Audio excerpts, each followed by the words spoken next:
क्या आप जानते हैं कि दुनिया का पहला साइंटिफिक पेपर प्रयोगशाला में नहीं बल्कि गंगा के तट पर ऋचाओं के रूप में गाया गया था। हम बात करेंगे उस विज्ञान की जहां आइंस्टीन से हजारों साल पहले सापेक्षता की बात हुई, जहां राइट ब्रदर्स से पहले भारद्वाज ने विमानों के नक्शे खींचे और जहां कणाद ने उस परमाणु को पकड़ लिया था जिसे आज दुनिया खोजने के लिए अरबों डॉलर खर्च कर रही है। महर्षि दयानंद ने जब कहा वेदों की ओर लौटो तो वह धर्म की नहीं बल्कि लॉजिक और रिसर्च की ओर लौटने का आह्वान था। उन्होंने बताया कि वेद यूजर मैनुअल हैं इस सृष्टि को समझने के लिए। लेकिन रुकिए, यह बोरिंग लेक्चर नहीं है। इसमें हम व्हाट्सएप यूनिवर्सिटी के दावों की हवा भी निकालेंगे और उन लोगों को जवाब भी देंगे जो वेदों को केवल पुरानी रद्दी मानते हैं। हम देखेंगे कि यज्ञ केवल धुआं है या एडवांस केमिस्ट्री। शून्य से ब्रह्मांड तक, आयुर्वेद से अंतरिक्ष तक और कणाद से क्वांटम फिजिक्स तक की यह यात्रा आपकी सोच बदल देगी, क्योंकि सत्य को प्रमाण की जरूरत नहीं होती, बस पहचान की जरूरत होती है। जुड़िए मेरे साथ इस महामंथन में। जय आर्यवर्त। सभी दर्शकों को सादर नमस्ते।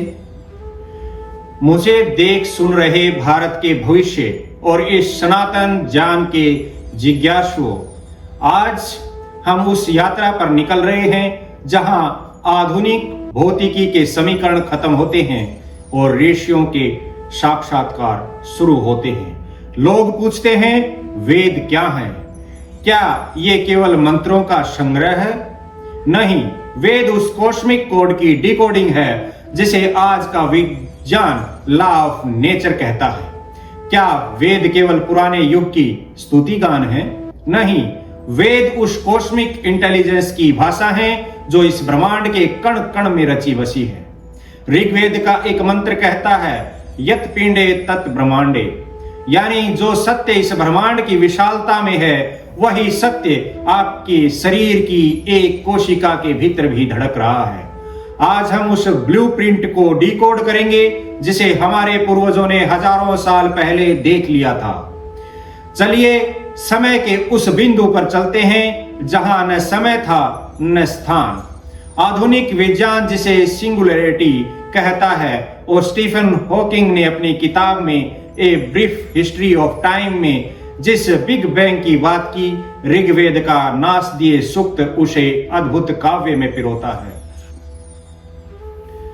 ना अशद आशिनो शादाशित तदानिम नासिद्रजो नो व्योम परो यत् किम आवृवः कोह कस्य समन्नभा किमाशिद् गहनं गभीरम्।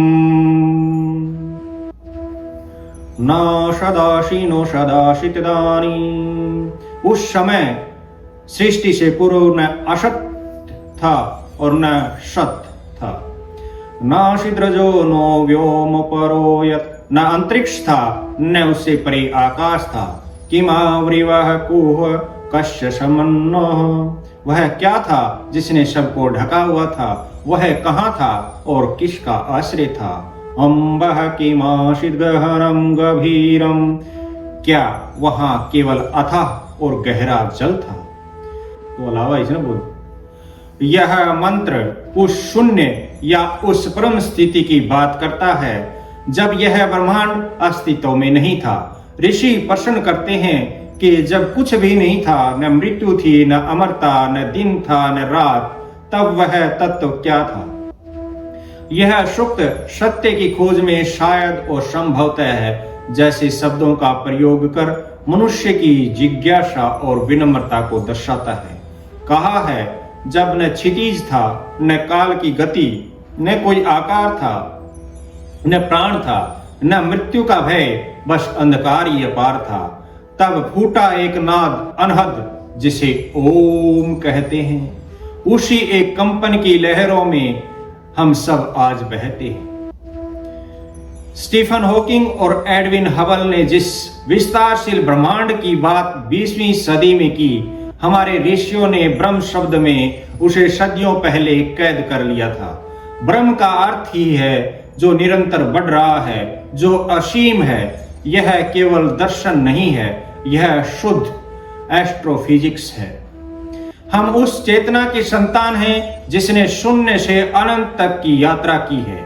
लेकिन रुकिए, यहाँ दो तरह के खतरे हैं। एक तरफ वो विद्वान है जो हर बात पर कहते हैं, बेटा ये तो हमारे वेदों में पहले से था। अगर आप कहें कि नासा ने मंगल पर पानी खोजा तो वो कहेंगे, अरे मंगल तो मंगल ग्रह है, भूमि पुत्र है, लाल रंग का है, हमें तो पहले से पता था, बस हमने पाइपलाइन नहीं बिछाई थी। और दूसरी तरफ वो सफेद कॉलर वाले बुद्धिजीवी हैं जो वेदों को गडरियों के गीत मानते हैं। मैं दोनों से कहता हूं, वेद न तो जादू की छड़ी है और न ही पुरानी रद्दी, वेद बीज है। और बीज को जब तक प्रयोग की मिट्टी में नहीं डालोगे तब तक विज्ञान का वट वृक्ष खड़ा नहीं होगा। अब आकाश से उतरकर जमीन के एक कण पर आते हैं। चलिए आपको ले चलता हूं हजारों साल पीछे गंगा के किनारे। एक ऋषि थे, महर्षि कणाद। कणाद यानी जो कणों को भक्षण करता है। वे खेतों में गिरे हुए अनाज के कणों को चुनकर अपना जीवन बिताते थे। एक दिन हाथ में चावल का दाना लेकर उन्होंने सोचा, इसे मैं तोड़ सकता हूं। उन्होंने उसे तोड़ा, फिर और छोटा किया, फिर और छोटा। अंत में एक ऐसी स्थिति आई जब उसे और विभाजित करना असंभव हो गया। उन्होंने उसे नाम दिया परमाणु। आज हम जिसे डाल्टन एटॉमिक थ्योरी कहते हैं, वह कणाद के वैशेषिक दर्शन का ही विस्तार है। कणाद ने कहा था कि दो परमाणु मिलकर द्रव्य अणु बनाते हैं। यह केवल दर्शन नहीं, यह शुद्ध मॉलिक्यूलर फिजिक्स थी। आजकल लोग कहते हैं कि साहब परमाणु बम तो ओपेनहाइमर ने बनाया।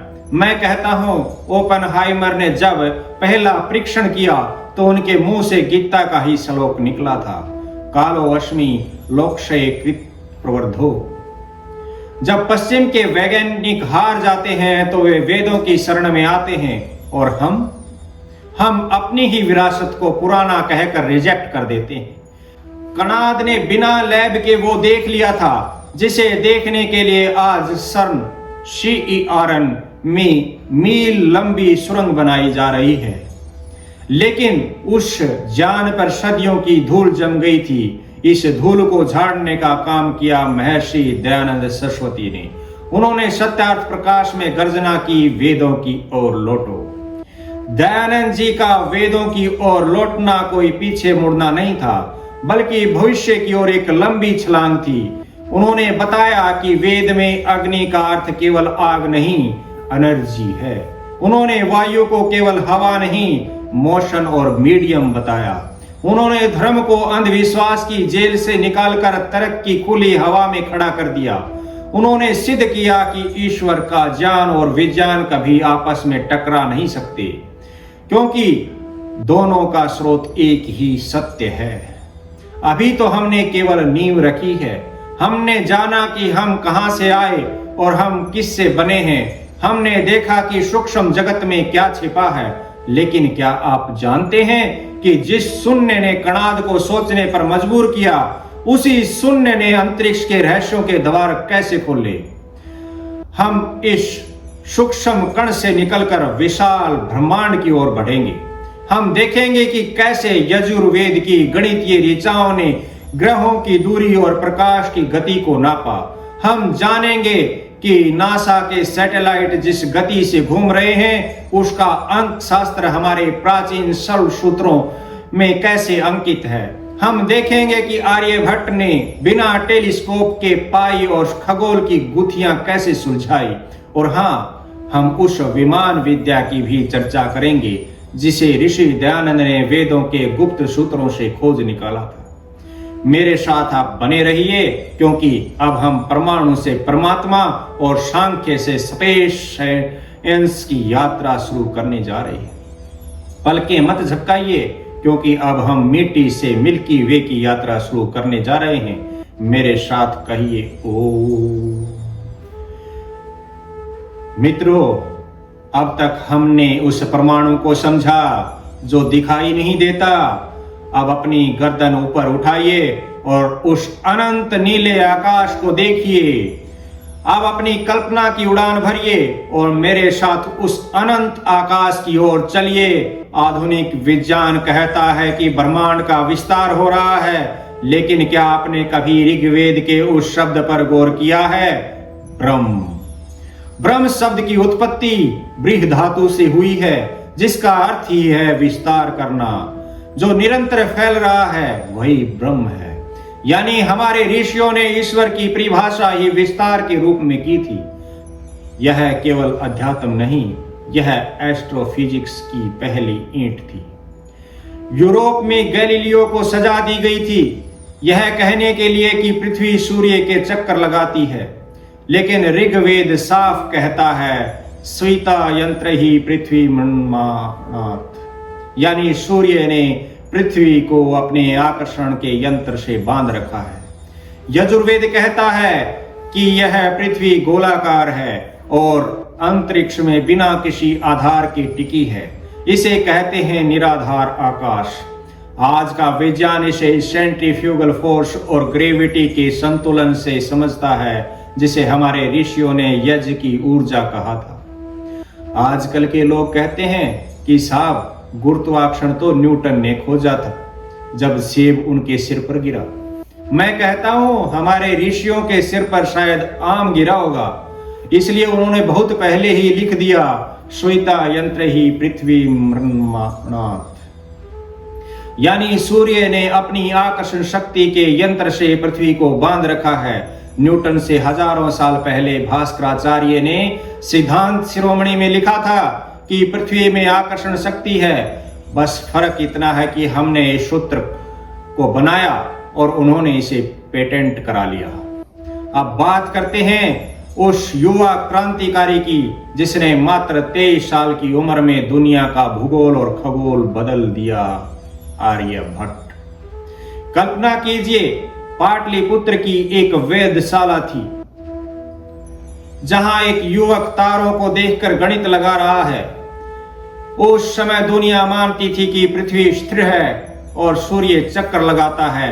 आर्यभट्ट पहले व्यक्ति थे जिन्होंने छाती ठोककर कहा अनुलोम गति निष्ठः पश्यत चलम विलोमम गमम यद्वत्, यानी जैसे नाव में बैठा व्यक्ति किनारे के पेड़ों को पीछे भागता देखता है, वैसे ही घूमती हुई पृथ्वी के कारण हमें तारे घूमते दिखते हैं। उन्होंने पाई की जो वैल्यू दी वह आज के सुपर कंप्यूटर की गणना के सबसे करीब है। बिना किसी कैलकुलेटर के उन्होंने बता दिया कि एक साल में 365 दिन 6 घंटे 12 मिनट और 30 सेकंड होते हैं। यह वैज्ञानिक सटीकता नहीं है तो क्या है? आज हम आर्यभट्ट नाम का उपग्रह छोड़ते तो हैं, पर क्या उनके मस्तिष्क की उस गहराई को समझ पाए हैं? लेकिन साहब, गणित की बात आते ही हम भारतीय थोड़े भावुक हो जाते हैं। हम गर्व से कहते हैं हमने दुनिया को शून्य दिया। बिल्कुल सही दिया, पर क्या हमने कभी सोचा कि शून्य के बिना क्या बाइनरी कोड बन सकता था? क्या आपके हाथ में मौजूद यह आईफोन या एंड्रॉयड बिना शून्य के संभव था? अब एक ऐसे विषय पर आते हैं जहां लोग अक्सर विवाद करते हैं, विमान विद्या। महर्षि दयानंद ने जब ऋग्वेद आदि भाष्य भूमिका लिखी तो उन्होंने ऋग्वेद के मंत्रों का भाष्य करते हुए दुनिया को चौंका दिया। उन्होंने बताया कि विमान का अर्थ केवल कल्पना नहीं बल्कि एक उन्नत शिल्प इंजीनियरिंग है। उन्होंने 3 प्रकार के यानों की चर्चा की। पहला जलयान जो समुद्र की लहरों को चीर सके, दूसरा अग्नियान जो ईंधन और वाष्प की शक्ति से चले, और तीसरा वायुयान जो पक्षियों की तरह आकाश में विचरण करे। कुछ लोग कहते हैं स्वामी जी अगर विमान थे तो उनके अवशेष कहाँ हैं? मैं उनसे पूछता हूं, अगर आपके दादाजी ने चिट्ठी लिखी थी और आज वह फट गई तो क्या इसका मतलब यह है कि आपके दादाजी को लिखना नहीं आता था? ऋषि दयानंद ने मंत्रों के भीतर छिपे मैकेनिक्स को पकड़ा। उन्होंने लोहा, पारा, विद्युत के मेल से चलने वाले इंजनों की ओर संकेत किया। उन्होंने भारद्वाज ऋषि के विमान शास्त्र का हवाला देते हुए बताया कि कैसे सौर ऊर्जा से यान उड़ाए जा सकते थे। यह उस समय की बात है जब दुनिया बैलगाड़ी से आगे की नहीं सोच पा रही थी। तो हमने देखा कि हमारे पूर्वज आसमान के सितारों से बात करते थे, लेकिन क्या यह ज्ञान केवल बाहर की दुनिया के लिए था? अब हम अंतरिक्ष से उतरकर अपने भीतर झांकेंगे। हम देखेंगे कि कैसे सुश्रुत ने हजारों साल पहले इंसानी अंगों को जोड़ दिया था और कैसे आयुर्वेद के सूत्र आज के मॉलिक्यूलर बायोलॉजी को चुनौती दे रहे हैं। और हाँ, हम यह भी देखेंगे कि ऋषि दयानंद ने प्राणायाम और यज्ञ को क्लिनिकल साइंस क्यों माना था। अब हम काया के विज्ञान में प्रवेश करने वाले हैं। अब हम प्रवेश करेंगे आयुर्वेद और चिकित्सा विज्ञान के उस अद्भुत संसार में जहां सर्जरी के औजारों का वर्णन है, जहां डीएनए के संकेत मिलते हैं और जहां बताया गया है कि कैसे एक मंत्र आपके ब्लड प्रेशर को नियंत्रित कर सकता है। क्या आप जानते हैं कि सुश्रुत ने हजारों साल पहले प्लास्टिक सर्जरी कैसे की थी? क्या वेदों में ऑर्गन ट्रांसप्लांट का कोई सूत्र है? रुकिए, क्योंकि अब हम अंतरिक्ष से उतरकर अंतर्मन और काया के विज्ञान में गोता लगाने वाले हैं। मित्रों, अभी तक हमने बाहर की दुनिया देखी, लेकिन अब उस यंत्र की बात करते हैं जिससे आप मुझे देख और सुन रहे हैं, आपका यह शरीर। उपनिषद कहते हैं यत पिंडे तत ब्रह्मांडे। आधुनिक विज्ञान आज क्वांटम इंटेंगलमेंट की बात करता है, जो कहता है कि ब्रह्मांड का हर हिस्सा दूसरे से जुड़ा है। हमारे ऋषियों ने इसे हजारों साल पहले प्राण के विज्ञान से समझा दिया था। ऋषि दयानंद ने स्पष्ट किया कि यह शरीर पंचभूतों का संघात है, लेकिन यह केवल मांस और मज्जा नहीं है, यह एक इलेक्ट्रिकल सर्किट है। जब हम संध्या या प्राणायाम करते हैं तो हम वास्तव में अपने शरीर की बायो इलेक्ट्रिसिटी को ट्यून कर रहे होते हैं। जब हम आयुर्वेद की बात करते हैं तो आयुर्वेद केवल जड़ी बूटी का ज्ञान नहीं, यह लाइफ साइंस है, जीने की कला और विज्ञान का संगम। जब दुनिया को घाव धोना भी नहीं आता था, तब काशी के तट पर महर्षि सुश्रुत शस्त्र क्रिया सिखा रहे थे, सर्जरी सिखा रहे थे। मित्रों, आज हम गर्व से कहते हैं कि हम प्लास्टिक सर्जरी के युग में जी रहे हैं, लेकिन क्या आप जानते हैं कि दुनिया का पहला राइनोप्लास्टी का ऑपरेशन गंगा के तट पर हुआ था। कल्पना कीजिए, एक शिष्य सुश्रुत के पास आता है और कहता है, गुरुदेव, युद्ध में इस सैनिक की नाक कट गई है, क्या यह फिर से जुड़ सकती है? आज हम इसे प्लास्टिक सर्जरी कहते हैं, लेकिन सुश्रुत ने इसे राइनोप्लास्टी के रूप में तब कर दिखाया था। उन्होंने गाल की त्वचा को काटकर उसे नाक पर प्रत्यारोपित किया। महर्षि सुश्रुत, जिन्हें फादर ऑफ सर्जरी कहा जाता है, उनके पास 120 से अधिक सर्जिकल उपकरण थे। उनके सिंह मुख और कंक मुख यंत्र जो आज के फोर्सेप्स और स्कैपल्स के पूर्वज हैं। ताज्जुब की बात यह है कि सुश्रुत ने मृत शरीर के विच्छेदन की जो विधि बताई है, वह आज के मेडिकल कॉलेजों में पढ़ाई जाने वाली विधि से आश्चर्यजनक रूप से मिलती है। अथर्ववेद में सूक्ष्म जीवों का वर्णन कृमि के रूप में मिलता है, लेकिन सबसे बड़ी बात जेनेटिक्स। आजकल लोग पूछते हैं, स्वामी जी, ये गोत्र बचाना क्यों जरूरी है? क्या यह केवल जातिवाद है? मैं कहता हूं, यह जातिवाद नहीं, यह प्योर जेनेटिक्स है। ऋषि दयानंद ने वर्ण व्यवस्था को गुण कर्म स्वभाव पर आधारित बताया था, लेकिन उन्होंने सैपिंड विवाह के निषेध का भी समर्थन किया। क्यों? क्योंकि आज का विज्ञान कहता है कि इनब्रीडिंग से जेनेटिक बीमारियां बढ़ती हैं। हमारे ऋषियों को रेसेसिव जीन्स का ज्ञान तब था जब दुनिया को सेल शब्द भी नहीं पता था। अब बात करते हैं उस वैज्ञानिक प्रक्रिया की जिसे हमने केवल पूजा समझ लिया, यज्ञ। ऋषि दयानंद ने ऋग्वेद आदि भाष्य भूमिका में होम यज्ञ के भौतिक लाभ गिनाए हैं। जब हम गाय के घी और औषधियों जैसे गुग्गल जटामांसी की आहुति देते हैं तो उच्च तापमान पर फॉर्मेल्डिहाइड और इथेलिन ऑक्साइड जैसी गैसें पैदा होती हैं। ये गैसें वातावरण के वायरस और बैक्टीरिया को नष्ट कर देती हैं। लोग एयर प्योरीफायर पर 20,000 खर्च करेंगे लेकिन 20 रुपए का हवन नहीं करेंगे। यज्ञ मास वैक्सीनेशन की प्राचीन तकनीक थी। यह वर्षा लाने का विज्ञान था और आज के प्रदूषित वातावरण के लिए सबसे सस्ता एंटीडोट है। वेदों में कहा था यज्ञो वै श्रेष्ठतम कर्म। यज्ञ श्रेष्ठतम कर्म है क्योंकि यह केवल व्यक्ति का नहीं पूरी सृष्टि का उपकार करता है। तो हमने देखा कि हमारे ऋषियों ने मिट्टी से लेकर मन तक का विज्ञान लिख दिया, लेकिन इन सब का उद्देश्य क्या है? क्या विज्ञान केवल मशीनों के लिए है? अब हम उस अंतिम सत्य की ओर बढ़ेंगे। हम देखेंगे कि कैसे भविष्य का भारत विज्ञान और वेदों के तालमेल से विश्व गुरु बनेगा। तैयार हो जाइए क्योंकि अब हम पदार्थ को छोड़कर परमात्मा की फ्रीक्वेंसी पर ट्यून करने जा रहे हैं। चलते हैं इस महामंथन के आखिरी पड़ाव में। मित्रों, अब हम उस मोड़ पर हैं जहां भौतिक विज्ञान की सांसें फूलने लगती हैं। आज का सबसे बड़ा वैज्ञानिक प्रश्न है, वो है कॉन्शियसनेस। न्यूरो साइंटिस्ट परेशान हैं कि मांस के इस लोथड़े मस्तिष्क के भीतर मैं होने का एहसास कहां से आता है। यही उपनिषद अपनी पूरी आभा के साथ खड़े होते हैं। प्रज्ञानम ब्रह्म। महर्षि दयानंद ने कहा था कि ईश्वर और जीव दोनों सत्य हैं, लेकिन जीव की चेतना परिमित है और ईश्वर की असीम।